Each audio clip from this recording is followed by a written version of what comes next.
우리 하나님 말씀 함께 보겠습니다. 요한장 29절 말씀입니다. 요한복음 20장 29절 말씀.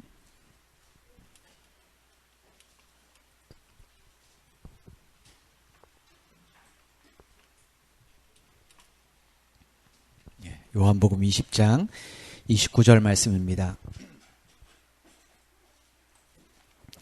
우리 다 같이 한 목소리로 함께 합독하겠습니다. 예수께서 이르시되 너는 나를 본고로 믿느냐? 보지 못하고 믿는 자들은 복되다 하시느니라. 아멘. 예. 우리가 그 교회는 첫 번째 시간에 뭘 우리가 함께 나눴냐면 하나님께서 사람을 통해서 하시려는 일, 이게 도대체 뭔가, 이거를 우리가 첫 번째 시간에 배웠어요. 그 내용의 핵심은 우리가 보는 것처럼 교회를 세우는 일이죠. 하나님께서 교회를 세우는 일. 이게 하나님께서 사람을 창조하신 가장 중요한 목적이에요. 우리가 에베소서 1장 4절을 보면 좀 더 뚜렷하게 되어 있는데 우리 함께 한번 합독하겠습니다. 시작. 곧 창세전에 그리스도 안에서 우리를 택하사 우리로 사랑 안에서 그 앞에 거룩하고 흠이 없게 하시려고. 이 말씀을 가만히 보세요. 여기 보면 창세전이라는 게 있어요. 창세전.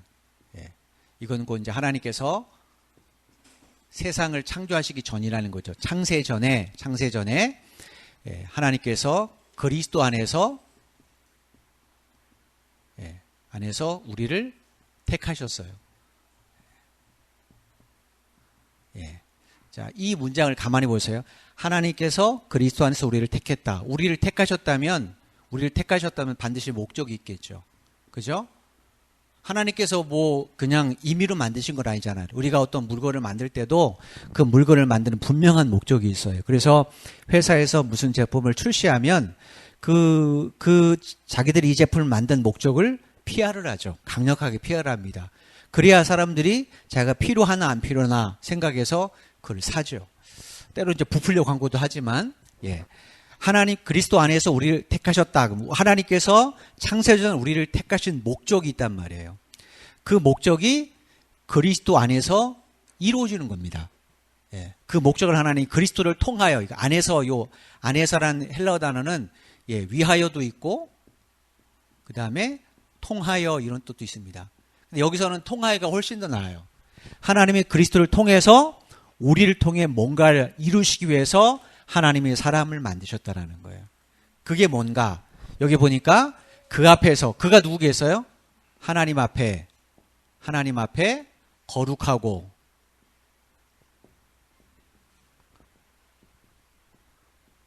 흠이 없게. 하나님 앞에 거룩하고 흠이 없게.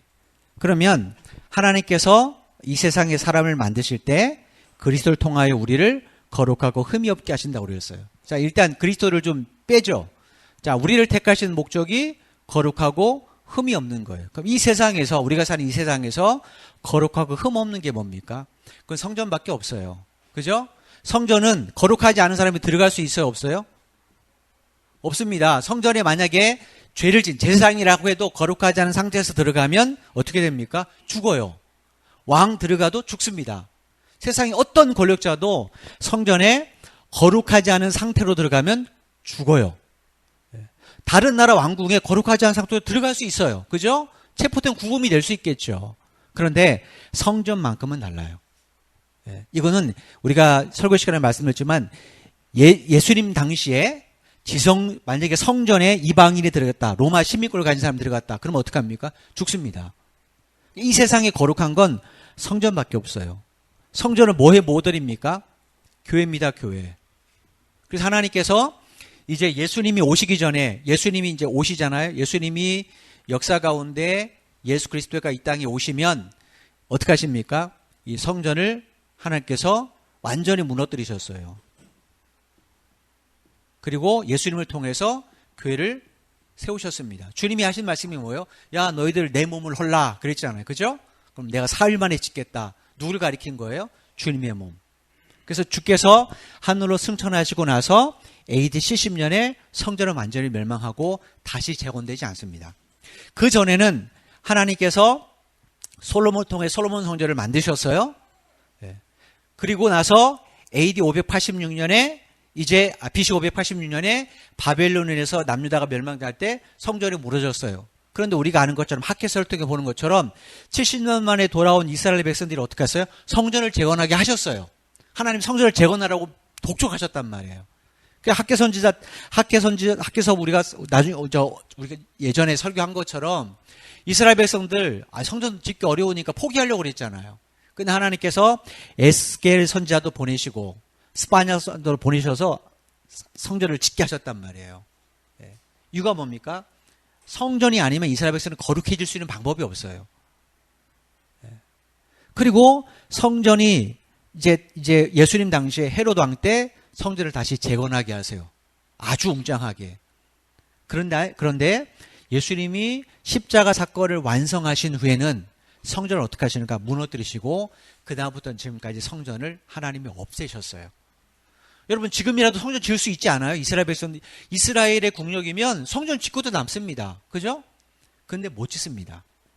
못 져요. 참 놀랍죠. 그 성전, 그 예수 그리스도를 통해서 이 땅에 태어난 게 뭐냐면 전혀 예상이 없던 교회예요. 그러니까 이 모든 것을 종합해 보면 그리스도를 통하여 하나님이 우리를 뭐 되게 하시는 거예요? 교회 되게 하시는 거예요. 이게 하나님께서 사람을 만드신 목적이에요. 이거를 여러분 우리가 절대로 잃어버려서는 안 됩니다. 이런 교회와 관련해서 사도 바울이 고린도전서 이렇게 말씀하셨어요. 같이 한번 읽습니다. 시작. 예, 주님께서 주님의 몸이 그리스도잖아요, 그죠? 주님의 몸이 이거 참 제가 그림을 못 그려가지고 주님의 몸이 교회예요, 교회, 그죠? 예수님께서 내 몸을 헐라 그랬으니까 주님의 몸이 교회예요. 우리는 뭔가 너희는 예수 믿는 모든 그리스도인입니다. 뭡니까? 교회? 아니 지체예요, 지체, 쭉 지체. 여러분 이 나무가 있습니다. 사과나무가 한 그루 있어요.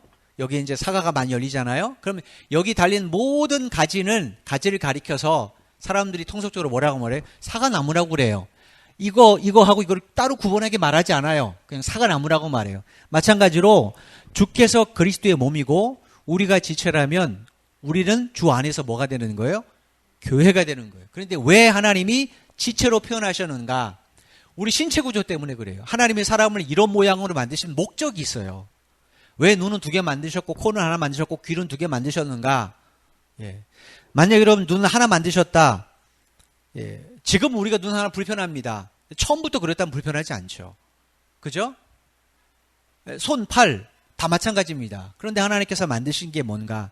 하나님 보시기에 사람이 이렇게 사는데 매우 중요한 요소들 때문에 그래요. 우리의 눈 손가락 하나 발가락 하나 필요한 거 없잖아요. 예. 여러분 손톱 빠져보신 적 있습니까? 저는 이제 물가에서 어릴 때, 청소년 때, 중학교 수련회인가 그런데, 예, 그 자갈이 많은 냇가에 갔다가 발톱이 빠진 적이 있어요. 어우, 무지 아파요. 예.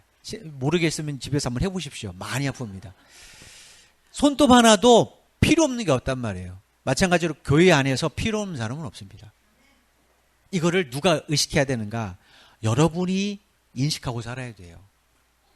이거 누가 가르쳐주는 건 아닙니다. 에이, 나 안 해도 되겠지. 천만에요. 그럼 어떻게 됩니까? 교회는 우리 사람의 신체 중에 하나가 기능을 잃어버리면 장애를 입게 되잖아요. 그 교회는 온전한 그리스도의 몸이 못 되는 거예요. 누구 때문에요?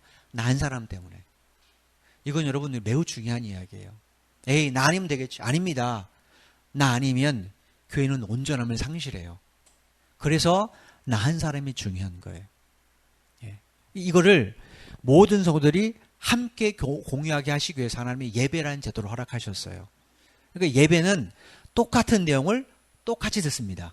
왜 똑같은 내용을 똑같은 사람에게 들려줄까요? 그것이 온전한 교회를 이루는 하나님의 방법이기 때문에 그래요.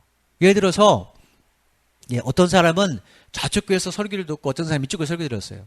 여러분하고요, 그 다음에 침례교나 아닌 감리교 사람들하고 얘기하면 잘 안 통합니다. 장로교 사람하고. 왜냐하면 관점이 달라요. 신앙의 관점이 다릅니다. 장로교는 철저하게 성경 중심이에요. 그러니까 성경의 기초 안에 신앙생활을 하는 거예요. 예, 그래서 우리는 사회 활동할 때도 성경에 반드시 기초해서 합니다. 이게 장로교의 특징이에요. 근데 감리교는 행함을 더 강조해요. 감리교, 성결교, 순복음은 행함을 더 강조해요. 예. 그러니까 이 열매를 맺는 건 되게 중요한데, 예, 우리는 이 나무 가지에 붙어 있는 걸 되게 강조해요. 그죠? 성경에 예수님께서 당신은 참 포도나무고 우리가 가지인데 가지에 붙어 있지 않으면 안 됐으니까 가지에 붙여 있는 걸 굉장히 중요합니다. 그러면 자동적으로 열매를 맺는다고 주님 말씀하셨거든요. 요한복음 15장에. 근데 이제 감리교나 이런 데는 이 열매부터 강조합니다. 열매가 없으면 너희 열매로 너의 행실을 알라고 했으니까 그렇게 강조점이 다른 것 뿐이에요. 예, 잘못된 것 아닙니다. 근데 우리가 이 교회는 하나님이 장로교로 세우셨잖아요. 그죠? 그러면 동일한 목적과 동일한 시각을 갖고 있어야 돼요. 그래서 한 예배를 같이 드리는 것은 매우 중요한 문제입니다. 매우 중요한 문제. 그러니까 주일날은 여러분 가능하면 주일날에는 오후까지 다 드리신 것이 좋습니다. 왜냐? 오전과 오후에 본문이 다르잖아요. 내용도 다르잖아요. 왜 하나님이 그렇게 다르게 하셨는가? 뭐 제가 이렇게 눈 감고 뭐 옛날에 주택보고 하듯이 삥 돌려서 주사위 던진 것 아니잖아요. 그러니까 이건 매우 중요한 문제입니다. 하나님께서 우리를 각 지체로 부르셨어요. 이게 하나님의 창조 목적이에요. 또 한 구절 한번 보겠습니다. 에베소 3장 9절 11절 같이 있습니다. 시작. 영원전부터 만물을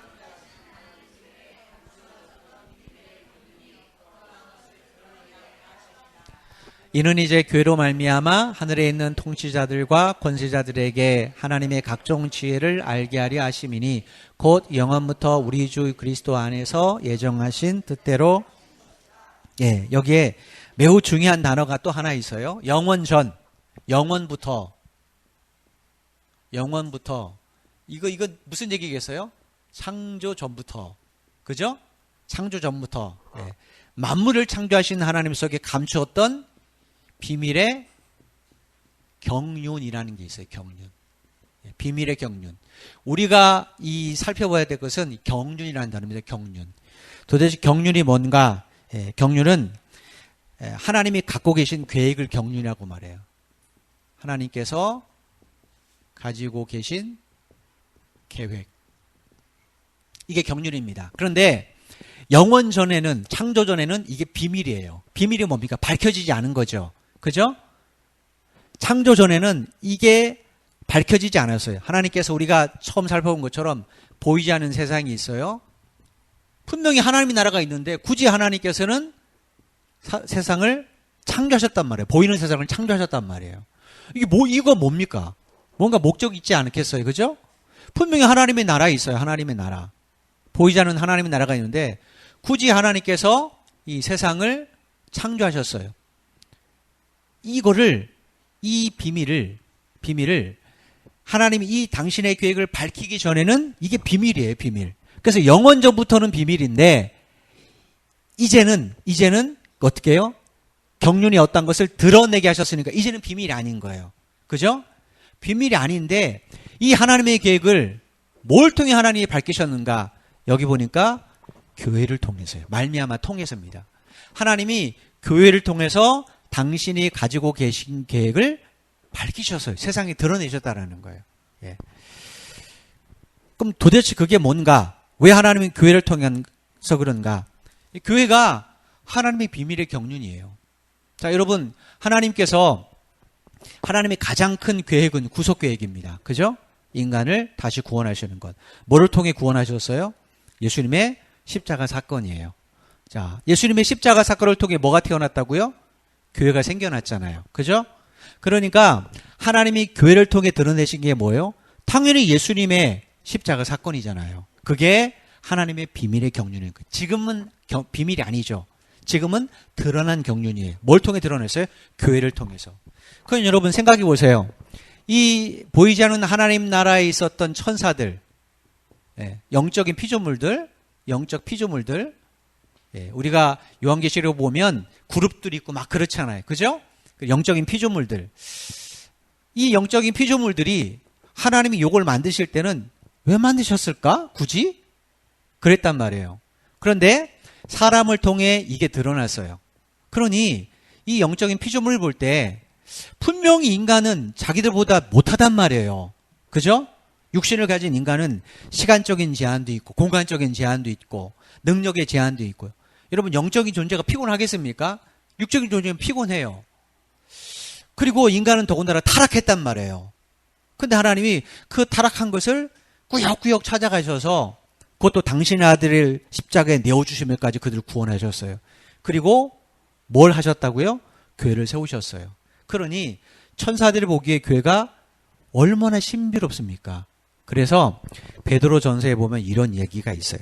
베드로전서 1장 12절 말씀 표준 세번역성인데 같이 읽습니다. 시작. 예언자들은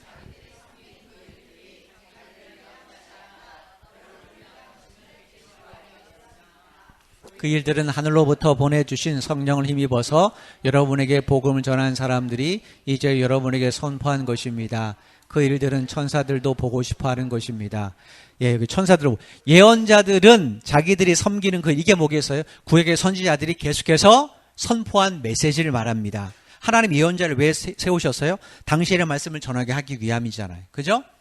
그러니까 예언자들이 선포한 게 뭡니까?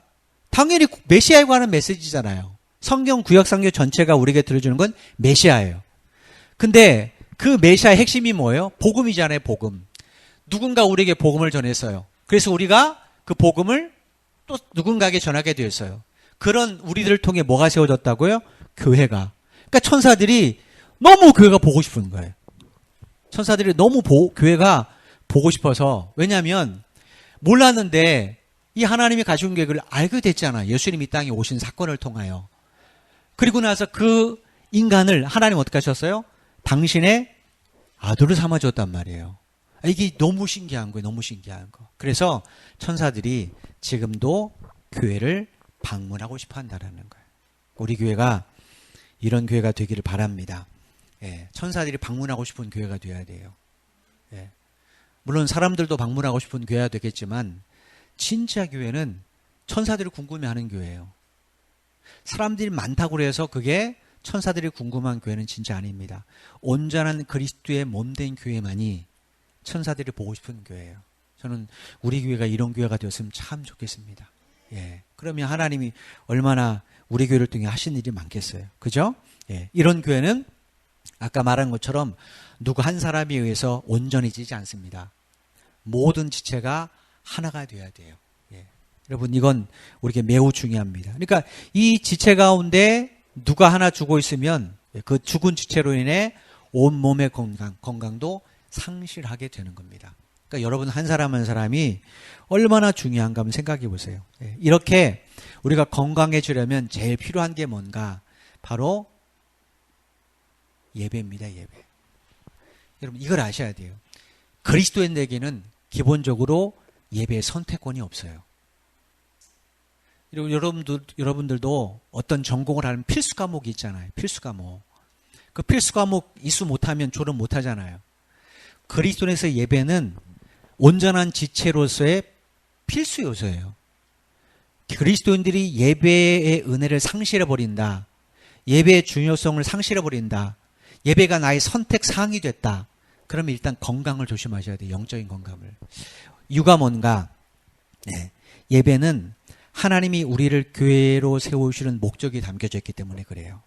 자, 전도서 12장 13절 우리가 지난주에도 읽었는데 같이 한번 읽어보겠습니다. 시작.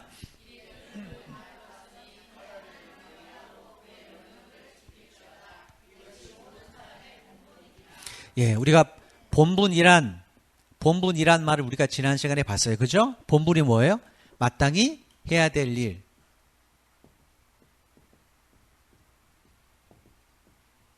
예, 이게 본분이라고 우리가 지난 시간에 배웠단 말이에요. 그죠? 이 본분이 뭔가? 여기 보니까 하나님을 경외하고 그 다음에 뭐예요? 그분의 명령을 지키는 거. 예, 하나님께서 거룩함과 관련해서 주신 명령이 뭡니까? 10계명이에요. 10계명.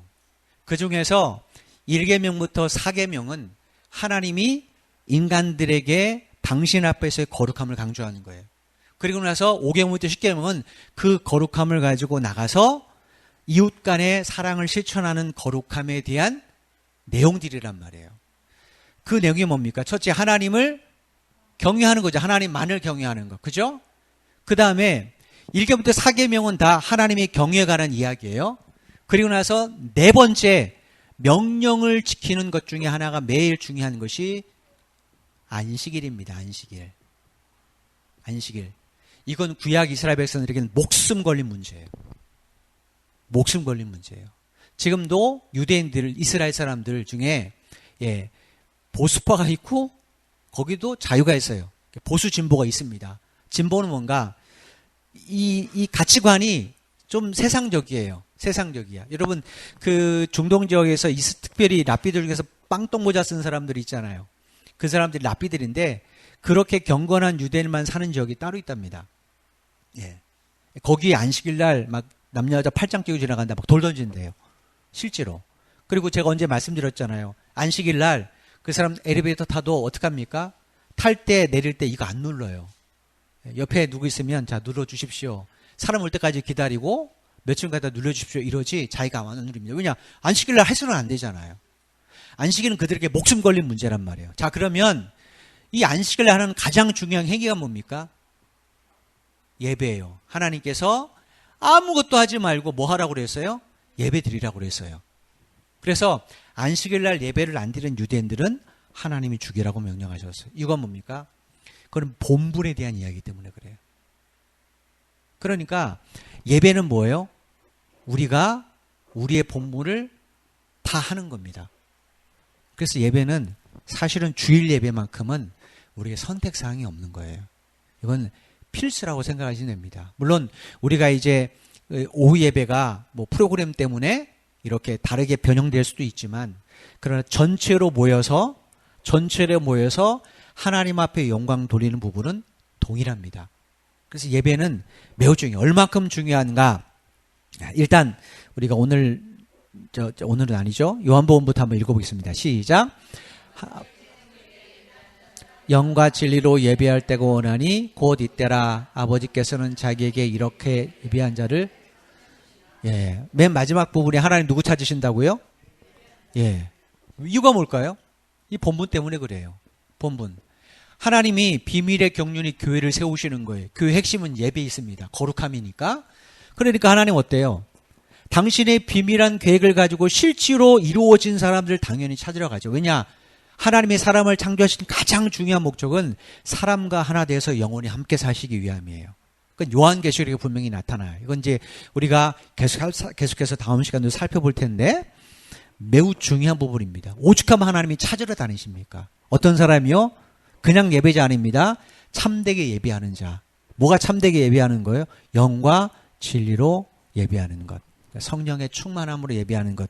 이렇게 여러분이 이해하시면 돼요. 하나님은 이런 사람을 찾고 계십니다. 이거 뭐냐? 그 사람을 통하여 이 땅에 당신의 거룩한 교회를 세워나가기 위해서. 그러니까 하나님은 그 사람을 통해 일하신다는 거예요. 여러분 사도 바울을 통하여 하나님 베드로를 통하여 요한을 통하여 당신의 말씀을 기록하게 하시고 사실은 그건 그들의 사역의 삶의 현장이잖아요. 사도 바울이 어디 가서 어떻게 살았다, 어떻게 사역했다, 그리고 거기서 무슨 일을 당했다. 사도 바울이 그냥 일생이잖아요. 근데 그게 뭐가 됐어요? 성경이 됐어요. 아브라함의 일생이 성경이 됐어요. 야곱의 일생이 성경이 됐어요. 하나님 지금도 보이지 않는 성경을 우리를 통해 써가고 계시는 것 같아요. 제가 보기에는. 그래서 이 사도행전은 마지막 장이 끝맺음이 없습니다. 나중에 우리가 사도행전 28장 보면 알겠지만 사도행전은 진행형으로 끝나요. 끝맺음이 없어요. 왜냐? 지금도 진행하신다는 거예요. 또 다른 바울을 통하여, 또 다른 사도들을 통하여, 또 다른 디모데, 또 다른 실라, 또 다른 마가, 또 다른 바나바를 통하여 지금도 일하고 계신다는 거예요.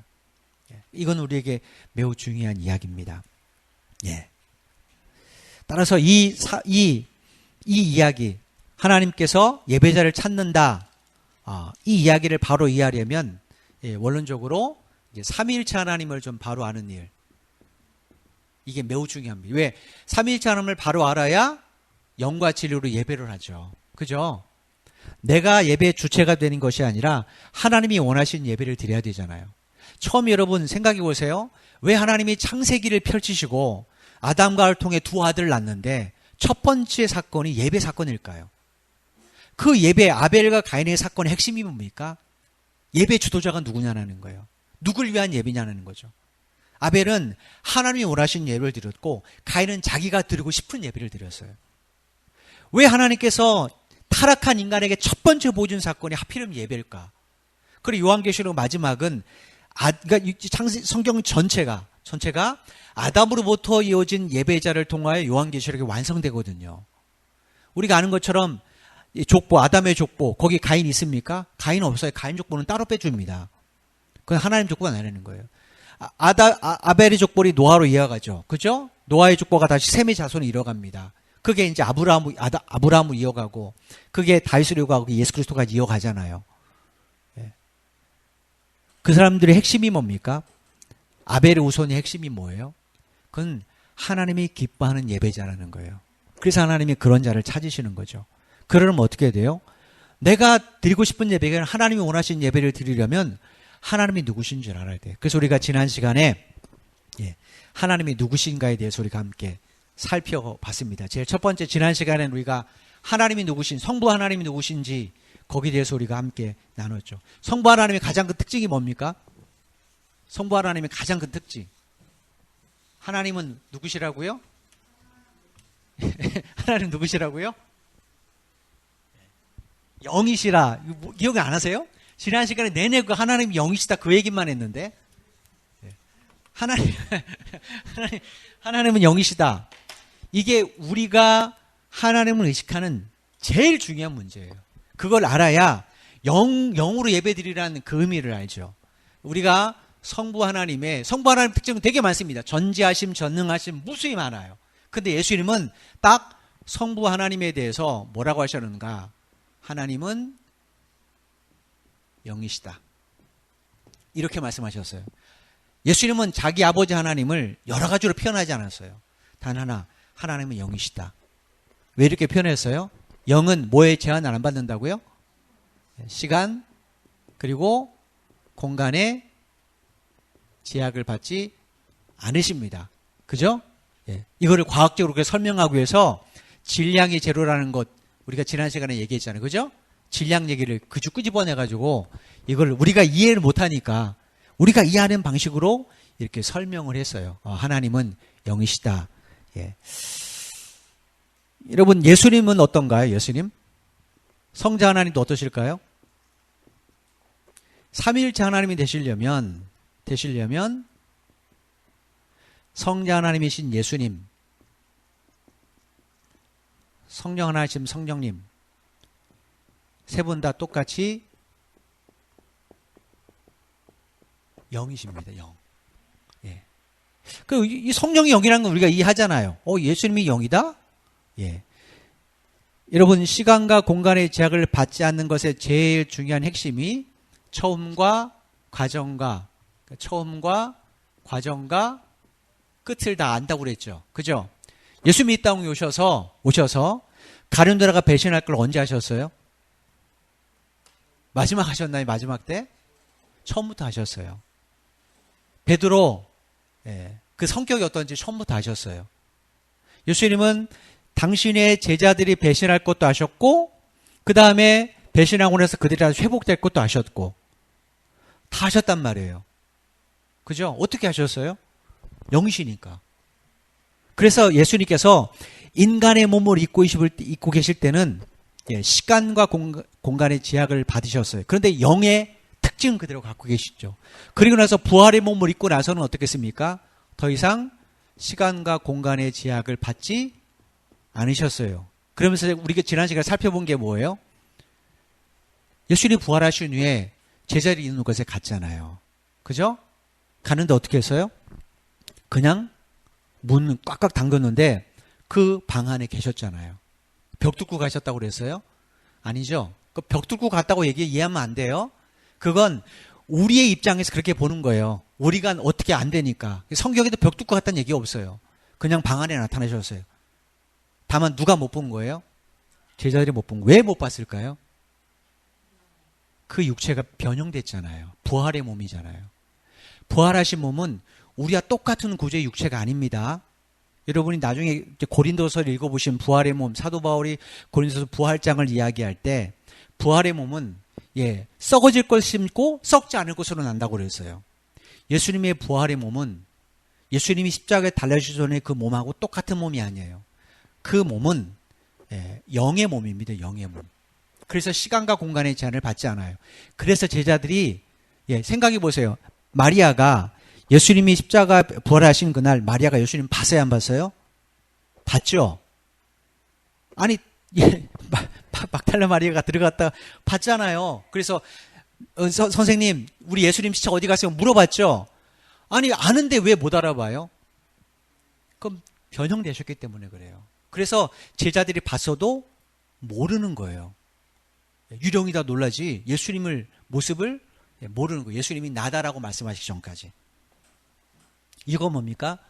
그 예수님의 몸. 그러니까 여러분 예수님을 우리가 그 몸으로 제한하면 예수님 못 믿습니다. 이건 우리에게 매우 중요한 이야기예요. 여러분 유대인들이 왜 예수님을 십자가에 못 박아 죽였을까? 이거 뭡니까? 자기들이 육신으로 보는 그것으로 예수님을 규정해 버렸어요. 예수님은 나사렛 출신, 예수님은 목수 요셉의 아들, 예수님은 배우지 못한 랍비의 교육을 받지 못한 그냥 천민. 그러니까 예수님을 그리스도로 영접 못하는 거예요. 요 문제를 보기 전에 우리가 한 가지 이제 하나님에 대해서 영이신 하나님이 얼마나 복된가를 좀 우리가 함께 나눌 텐데 이사야 52장 21절을 같이 읽습니다. 12절입니다. 시작. 여호와께서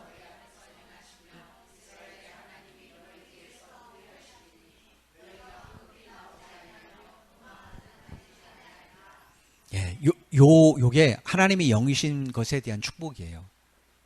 생각해 보세요. 하나님께서 우리가 여기 있다면 하나님이 우리 앞에도 행하세요. 우리 뒤에도 호위하세요. 이게 있을 수 있는 이야기입니까? 하나님 한 분 아니에요? 근데 어떻게 동시에 우리 앞에도 있고 우리 뒤에도 있습니까? 그건 영이시기 때문에 그래요. 이 세상에 그리스도인이 얼마나 많아요. 그죠? 근데 어떻게 하나님이 각자 그 사람에게 똑같이 역사하시냐는 얘기예요. 이건 뭐예요? 그분이 영이시니까 시간과 공간의 제약을 안 받는 거예요. 그분이 이 제약을 받는다면 저와 함께하는 하나님은 여러분과 함께할 수 없어요. 그죠? 그럼 하나님은 시간을 쪼개셔야 돼요. 24시간에 이 전 세계에 있는 그리스도인을 다 쪼개서 만나시려면 하나님 바빠서 쓰러지실 것 같아요. 하나님이 영이시라는 게 뭔가? 하나님은 지금도 우리 앞에 행해서요. 왜 행하십니까? 우리의 끝을 그분만이 아시잖아요. 그죠? 그분만이 아시잖아요. 그 다음에 우리 뒤에서 뭐 하세요? 호위하세요. 이거 뭡니까? 우리 시작과 과정을 하나님만 아시잖아요. 이게 과정이란 말이에요. 과정. 여러분 이렇게 우리의 시작과 과정과 끝을 아시는 우리 앞에서 행하시고 우리의 뒤에서도 행하신 그 하나님이 전능하신 분이잖아요. 그런데도 나에게 불행한 일이 있다. 그럼 이게 불행한 일일까요? 아닐까요? 이건 불행한 일 아니에요. 전능하신 하나님, 천지를 창조하신 전능하신 하나님이 우리의 앞에도 있고 뒤에도 계시고 우리 전생에 이렇게 우리를 호위해 주시는 이 하나님께서 계시는데도 불구하고 나에게 불행한 일이 닥쳤다. 이건 진짜 불행이 아닙니다. 이거는 과정 속에 있는 결과가 하나님의 뜻으로 귀결될 수밖에 없는 그런 과정일 뿐이에요. 그래서 욥기가 있는 겁니다. 욥을 생각해 보세요. 욥이 하루아침에 뭐 잃어버렸어요? 재산, 가정, 건강, 또 뭐 자식들, 명예 다 잃어버렸잖아요. 친구들이 와서 얼마나 무시합니까? 예전에는 찍소리 못했던 친구들인데 와서 막 가르치잖아요. 오히려. 자, 만약에 욥이 불행을 당했을 때 여기에 하나님이 결부되지 않으셨다. 그럼 욥의 불행은 불행입니다. 극복될 수 없는 불행이에요. 안 그렇습니까? 10명의 자식이 없어졌는데 그거 어떻게 복구할 수 있습니까? 재산이 어떻게 복구될 수 있어요? 지금처럼 뭐 대출 받는 것도 아닌데. 그러니까 욥의 불행이 왜 하나님의 뜻을 이루는데 일조가 됐냐면 하나님이 계획하신 과정이기 때문에 그래요. 욥은 이걸 알아서 뭐라고 고백했어요? 주신 이도 여호와시고 취하신 이도 여호와 하나님이라는 거예요.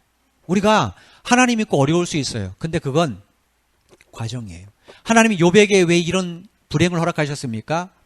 그를 믿음의 사람으로 바로 세워주시기 위해서. 아, 이게 믿음이다. 이걸 보여주고 싶으신 거예요. 그러니까 이것 때문에 욥이 나중에 욥기 마지막 장에 뭐라고 말해요? 내가 귀로만 하나님 들었는데 나 이제 진짜 하나님 봤습니다. 이런 고백하잖아요. 예전에는 욥이 하나님 대해서 들었어요. 그런 하나님 대해서 들었어요.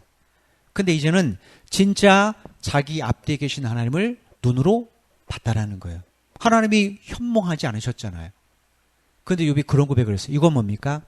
이건 하나님이 욥의 믿음을 연단시켜서 온전한 믿음이 뭔지를 우리에게 보여주시기 위한 그런 과정이기 때문에 그래요. 그러니까 우리가 어떤 불행한 일이 있을 때 그리스도인들은 자꾸 이 불행한 일이 있으면 누굴 찾는가?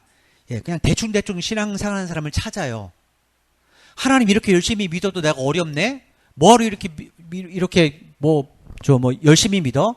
저 사람 저렇게 믿어도 잘 되는데? 그리고 자꾸 누굴 찾습니까? 그런 사람을 찾아가요. 자기도 그렇게 믿고 싶은 거예요. 왜냐? 하나님 열심히 믿어도 내가 병이 들고 하나님 열심히 믿어도 내가 사업이 잘 안 되고 하나님 열심히 믿어도 직장이 잘 안 되는데 저 사람은 하나님 안 믿는데 대충대충 믿어요. 기독교인이라고 말하고 술, 담배 다 해요. 놀 거 다 놀아요. 주일날 한번 딸랑 예배 드리고 다 해요. 근데 그 사람은 사업이 잘 돼. 근데 그거는 진짜 잘 되는 게 아니라는 거예요. 그건 반드시 하나님의 멸망, 하나님의 심판의 멸망으로 나가는 길이잖아요. 그러니까 여러분 우리가 어떤 불행이 찾아왔을 때 잊지 말아야 될 것이 이 이사야 52장 12절 이건 여러분 꼭 어디 적으셔서 암기하십시오. 하나님 누구신가? 내 앞에도 계시고 내 뒤에도 계셔요.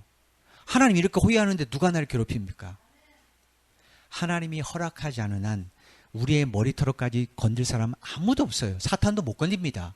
욥도 사탄이 자기 임의대로 못했잖아요.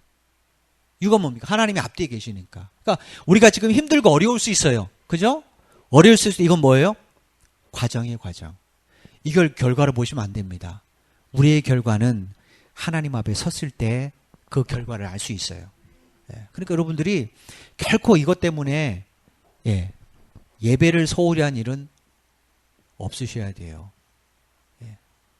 예배를 절대로 소홀히 하시면 안 됩니다.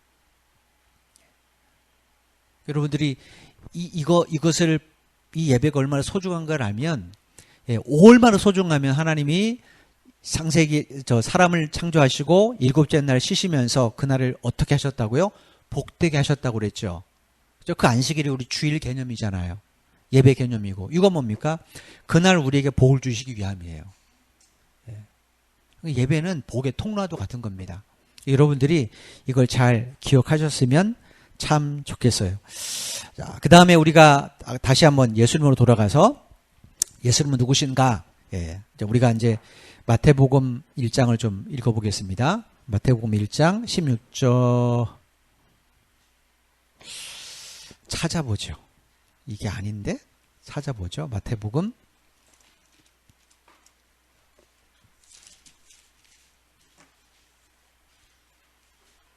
1장 16절 말씀을 같이 한번 읽어보겠습니다. 1장 16절 말씀. 자, 찾으셨죠? 같이 읽습니다. 시작. 마리아의 남편 요셉을 낳았으니 마리아에게서 그리스도 하나는 예수가 나시니라. 마리아에게서 누가 나서요? 예수님이 나셨는데 그 앞에 있는 문장이 뭐예요? 그리스도. 이 그리스도가 헬라어입니다. 헬라어. 이거는 히브리어의 메시아와 똑같은 이야기고 메시아는 구원자라는 뜻이에요. 그러니까 예수님은 어떤 분이에요? 우리의 구원자세요. 뭐로부터 구원해 주십니까? 우리의 본질적인 죄에서부터 구원해 주세요. 본질적인 죄. 이 본질적인 죄가 뭔가? 그건 아담의 죄예요. 자, 우리가 죄를 지은 거는 내가 지은 죄는 내가 고백해서 용서만 받을 수 있어요. 그죠? 근데 문제는 이 문제가 해결되지 않으면 나는 내 죄를 몰라요. 이 문제는 우리가 어떻게 해결할 수 없잖아요. 지금 우리가 예수 믿고 나서 하나님 내가 오늘도 하나님 누군가에게 거짓말을 했습니다. 누구 걸 훔쳤습니다. 뭐 이런 분들 용서하면 돼요. 하나님 누굴 때렸습니다. 저 사람 너무 미워 죽겠어요. 하나님 내 그 마음 나쁜 마음 가졌습니다. 이렇게 용서 구하면 돼요. 그죠? 내가 지은 죄는 내가 용서를 구하면 되는데 문제는 본질적인 죄예요. 아담이 선악과 따먹은 죄는 우리가 어떻게 할 수 없어요. 그리고 이 문제가 해결되지 않은 이상 우리는 죄를 모릅니다.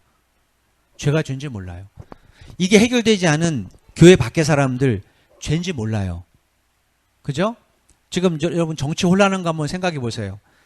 내가 보기엔 다 그 사람이 그 사람 같아요. 놈잘 못 붙이겠고 그 사람이 그 사람 같아요. 야당이 여당이든 보수든 진보든 다 똑같아요. 목적은 다 자기들의 야망이고 권력이에요. 국민들을 위한 것 저는 아니라고 생각해요. 근데 뭐라고 말해요? 자기는 의롭고 저 사람은 잘못했대요. 제가 보기엔 똑같아요. 이유가 뭡니까?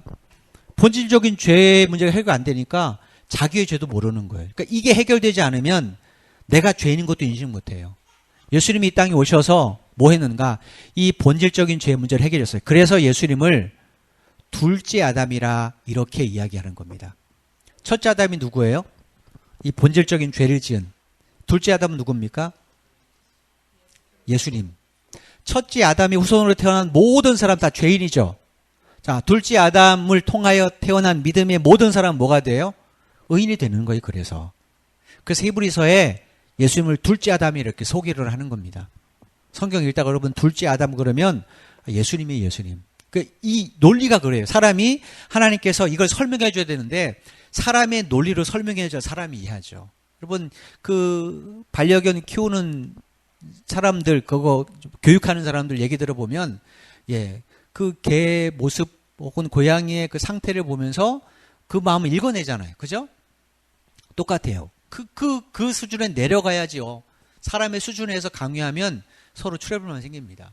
하나님이 이걸 설명해 줘야 되는데 어떻게 설명이 안 되는 거예요. 인간의 언어로 설명한 게 뭔가?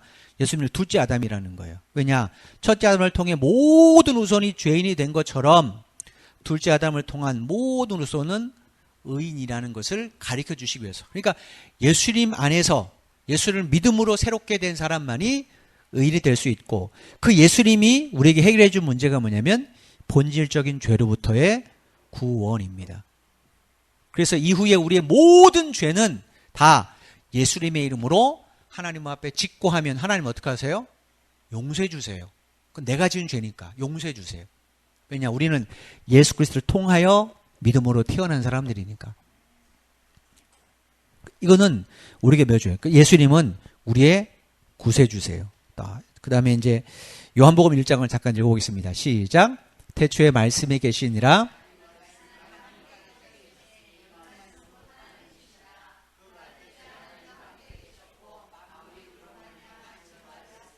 지은 것이 하나도 그거 없이는 된 것이 없느니라.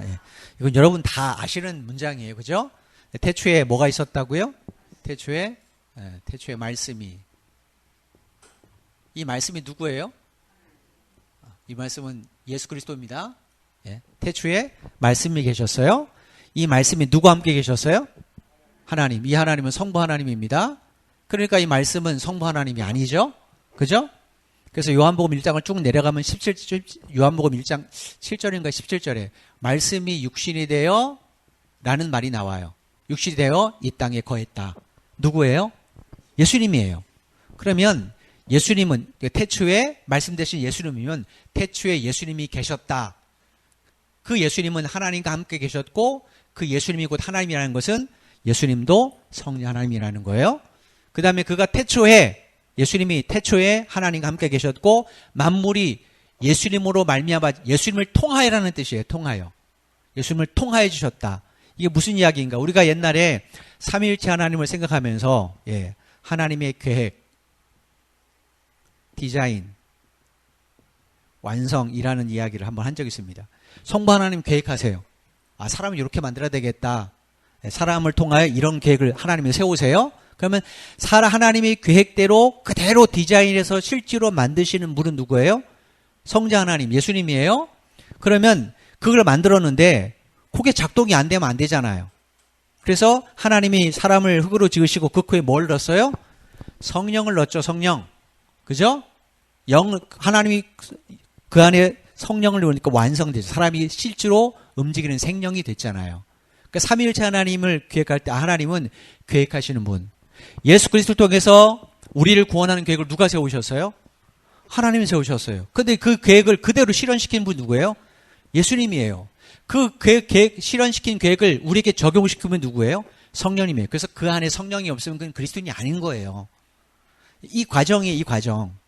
그러니까 예수님은 누구세요? 예수님은 하나님이시에요. 그죠? 동시에 예수님은 삼위일체 하나님이 세상을 함께 창조하셨기 때문에 예수님은 곧 창조주이기도 하십니다. 사람들이 창조주 그러면 꼭 성부 하나님만 직결하기 때문에 이걸 자꾸 계급으로 나누려고 그래요. 하나님과 예수님은 주종관계가 아닙니다. 사랑하기 때문에 일을 하시는 거예요. 이 세 분은 철저하게 사랑으로 하나가 되는 거예요. 하나가 되신 분입니다. 이걸 계급으로 나누시면 안 돼요. 하나님 무조건 명령하시고 예수님 무조건 노예처럼 일하시고 성령님도 그렇게 하신다. 그게 아닙니다. 세 분으로 서로의 위격과 인격을 존중하시고 사랑으로 서로를 위해서 존중해 주시고 순종해 주시는 관계예요. 그러니까 예수님은 또 누구예요? 구원자인 동시에 우리의 창조주예요. 그래서 그분이 우리의 처음과 마지막과 과정을 다 알고 계시는 겁니다. 여러분, 그 예수님께서 하나님을 향하여 아버지라고 불렀으니까 우리는 그분을 이제 성자 하나님이다 이렇게 말씀하시는 거예요. 그분이 이런 말씀을 오늘 우리가 읽은 본문이죠. 이 말씀을 누가 하시나? 도마에게 하셨어요. 언제 하셨나? 부활하신 다음에. 다시 한번 읽어봅니다. 시작.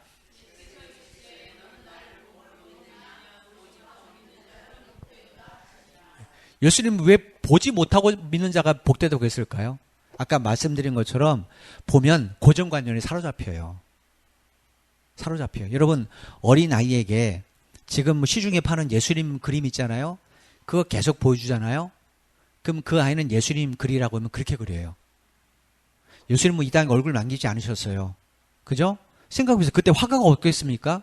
왜 없겠어요? 있죠. 다 있죠. 글쟁이 없었겠어요? 그럼 예수님 눈이 어떻게 생겼다, 코가 생겼다 그릴 수 있잖아요. 쓸 수 있잖아요. 근데 당신의 형체에 대해서는 글을 남기지 않으시고 그림도 남기지 않으셨어요. 이건 뭡니까?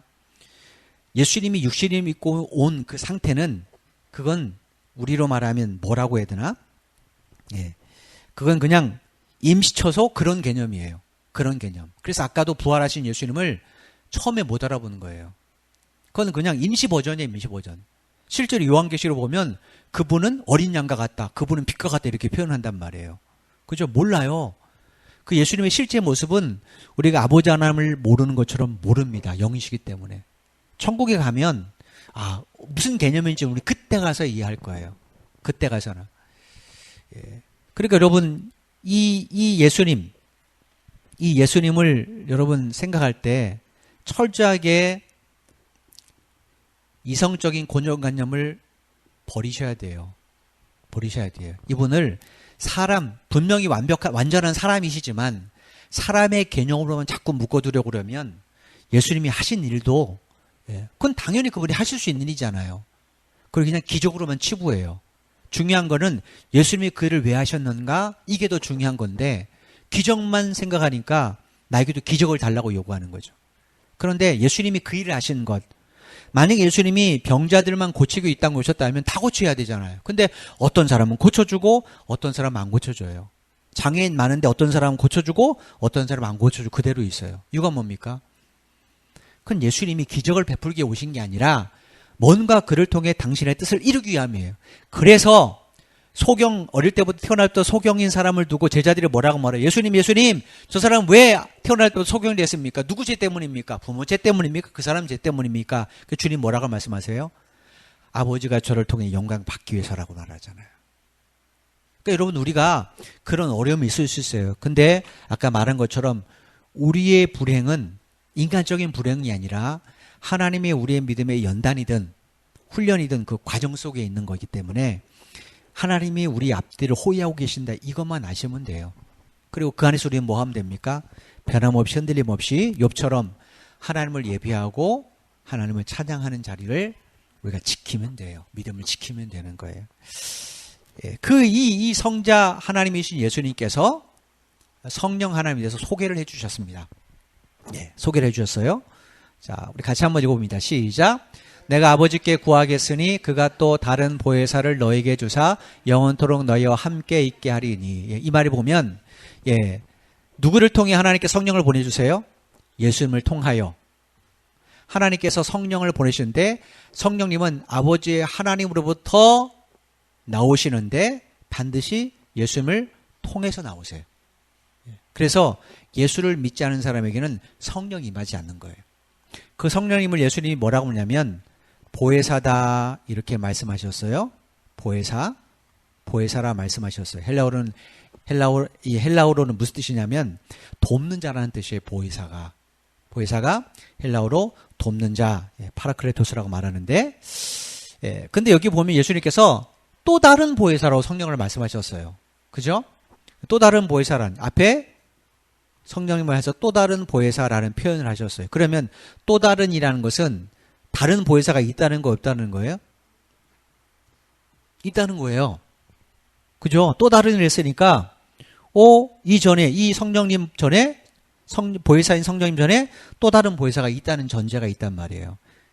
이게 누군가? 이게 예수님이세요. 예수님 이 땅에 오셔서 뭐 했습니까?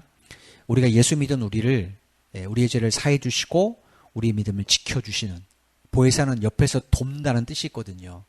우리를 믿음을 도와주시는, 우리가 구원받도록 도와주시는 분이에요. 근데 그분이 십자가의 구원을 완성하시고 나서 하늘로 승천하셨어요. 그럼 우리는 어떻게 됩니까? 누군가 우리 곁에 또 우리를 지켜줘야지 우리는 살 수 있는 존재예요. 그래서 예수님께서 아버지에게 구해서 성령 하나님을 우리에게 보내주신다라고 말씀하신 겁니다. 이 성령님께서 하신 일이 뭔가? 우리 요한복음 1장 14장 26절 말씀을 우리 함께 한번 읽어보겠습니다.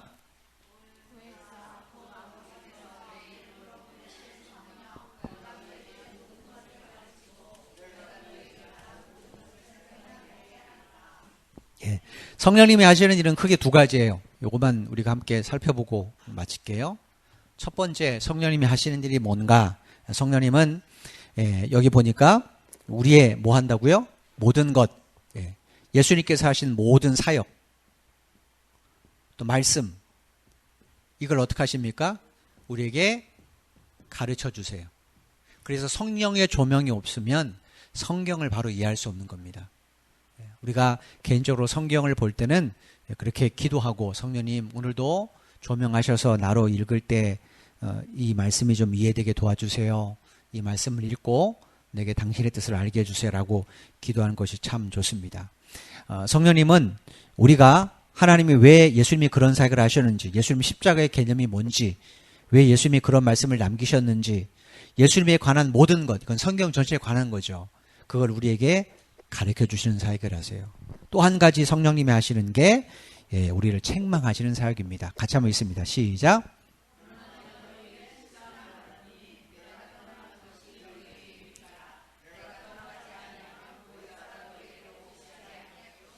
가면 그를 너희에게로 보내리니 그가 와서 죄에 대하여 의에 대하여 심판에 대하여 세상을 책망하시느니라.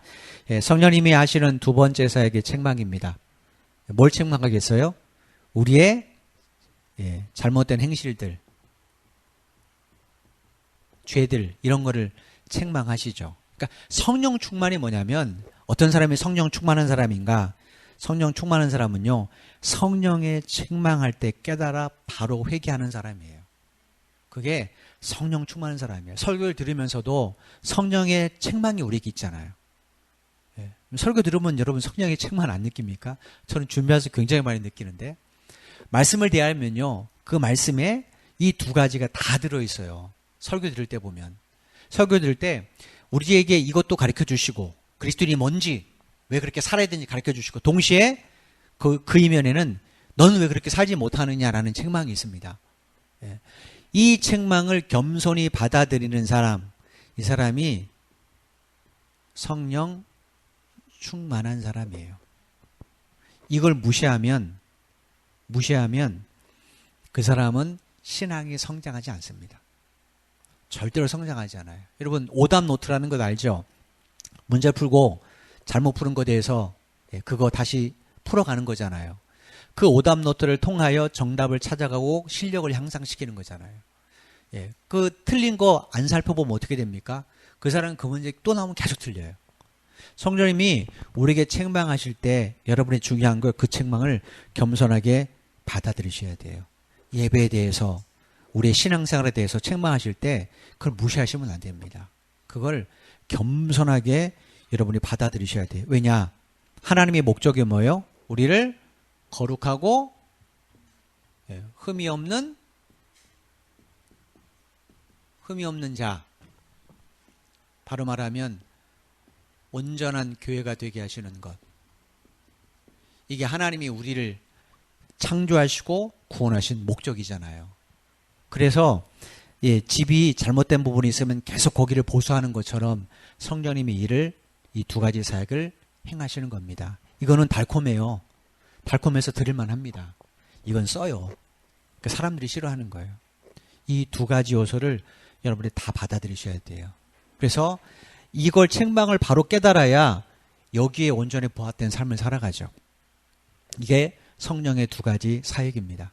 이렇게 우리를 창조하시고 구원하신 성부 하나님, 성자 하나님, 성령 하나님은 다른 것 같지만 동일한 목적으로 지금도 우리 앞에서 그리고 우리 뒤에서 앞에서는 행하시는 거예요.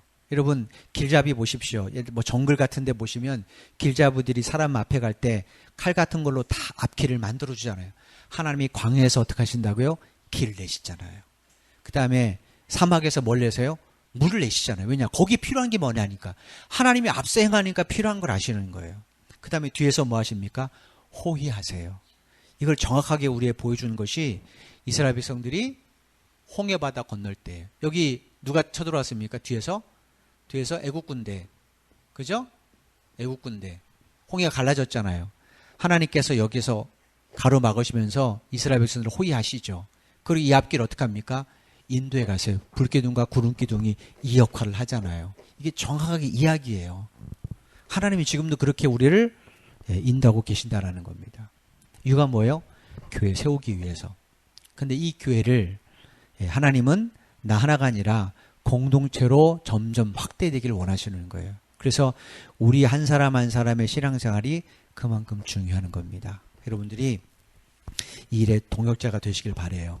제가 눈에 말씀드리지만 구경꾼이나 일감으로 전락되면 안 됩니다. 그러면 내쳐지게 돼요. 우리가 해야 될 일이 뭔가? 일꾼이 됩니까? 일꾼. 동역자는 함께 일하는 사람이라고 그랬잖아요. 동역자가 될 때 우리 교회가 온전해지면 그로 말미암아 우리의 가정과 일터도 온전하게 됩니다. 이스라엘 백성들이 성전이 거룩할 때 그들의 삶이 훨씬 더 하나님의 복 가운데 있었어요. 근데 성전이 거룩함을 상실했을 때 그들은 이방 민족들에게 빼앗기고 서로 다투는 가난한 삶을 살았어요. 그러니까 성전이 거룩한 건 매우 중요한 문제예요. 오늘도 마찬가지입니다. 하나님은 교회가 거룩해지길 원해요. 그래야 그 교회의 지체들이 거룩한 지체가 될 수 있도록 하나님이 그들의 가정도, 그들의 직장도, 그들의 사업장도 붙잡아 주시죠. 여러분들이 이 일에 꼭 동역자가 되시길 바랍니다. 매우 중요한 일이에요. 그러면 하나님께서 이 복을 저와 여러분에게 교회를 통해 함께 누리게 하실 줄로 믿습니다. 시간이 오래돼서 제가 기도하고 그 다음에 우리 함께 찬양하고 축도하고 마칠게요. 하나님 감사합니다. 오늘도 우리에게 교회가 무엇인지, 하나님이 왜 우리를 창조하셨는지 이 사실을 깨달아 알 수 있도록 은혜 베풀어 주셔서 참 감사합니다. 그냥 무작정 하나님 아무것도 모르는 채 내 생각대로 예수를 믿는 그런 잘못된 신앙생활을 하지 않게 도와주시고, 성경대로 예수를 믿고 성경대로 신앙생활하며 성경대로 그 구원의 길을 걸어가는 우리 성도들 되게 하여 주옵소서. 특별히 예배가 우리 삶의 중심이 되기를 원합니다. 예배에 소홀히 하지 않게 도와주시고, 또 성령의 책망에 귀를 막지 않게 도와주시고, 늘 길을 열고 책망하실 때마다 회개하고 깨달아서 하나님 가르치신 대로 살아가는 우리 모든 성도들이 되도록 인도해 주옵소서. 아버지 하나님, 또 예배를 마치면 또 다른 한 주간을 맞게 됩니다. 그러나 우리가 하나님 두려워하지 않고 겁내지 않아도 될 이유는 하나님이 우리 앞에 행하시고 우리 뒤에 호위하실 줄로 우리는 믿습니다. 우리는 구원의 과정을 달려가는 것 뿐입니다. 그런데 내 힘으로 안 되고 하나님께서 호위해 주시기 때문에 능히 하나님을 의지하여 이겨낼 수 있는 줄로 믿습니다. 한 주간에 우리의 삶에 어떤 일이 펼쳐질지도 모르지만 그러나 그때마다 이사야의 말씀을 떠올리게 하여 주시고